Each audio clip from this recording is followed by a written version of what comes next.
సోదరి సోదరులారా, అనంతపురం జిల్లా గుమ్మగట్ట మండలం 75 వీరాపురంలో ఇక్కడ సచివాలయం ఉంది. పిల్లలకి పెద్దలకి ఆధార్ కార్డు సబ్మిట్ చేసేది. దీని విషయం ఏమంటే వాళ్ళు సార్ గారు ఒకనాడు ఉంటాడు, ఒకనాడు ఉండడు. నేను రోజు చూస్తున్నాను అప్పుడప్పుడు రోడ్డు మీద. నిన్న రాయలసీమ కమ్యూనిస్ట్ పార్టీ కార్యదర్శి, ఇక్కడ డివిజన్ కార్యదర్శి, అప్పుడప్పుడు చూస్తున్నాడు సమస్యలు ఎన్ని ఉంటాయని, ఎంతమంది వచ్చి ఎన్నికెనికి పోతున్నారు అనేది రాయలసీమ కమ్యూనిస్ట్ పార్టీ వాళ్ళు ఆఫీసు నిలబడి మాట్లాడుతున్నారు.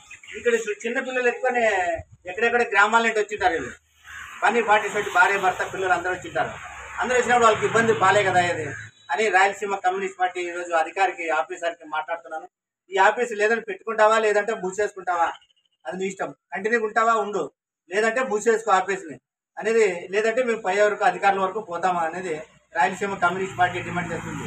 లేకపోతే నువ్వు రేపు నుండి కంటిన్యూగా లేకపోతే వారంలో 6 రోజులు లేకపోతే నువ్వు ఖచ్చితంగా బంద్ చేసుకోవాల్సింది అనేది రేపు కూడా మేము చెక్కింగ్ వస్తాం. రాయలసీమ కమ్యూనిస్ట్ పార్టీ కార్యదర్శి రేపు ఆన్సర్ ఏం చెప్తావో, అక్కడ ఎండీ సార్ గారు ఏం చెప్తారో దీనిపైన ఇన్క్వైరీ చేస్తామనేది రాయలసీమ కమ్యూనిస్ట్ పార్టీ డిమాండ్ చేస్తున్నాం.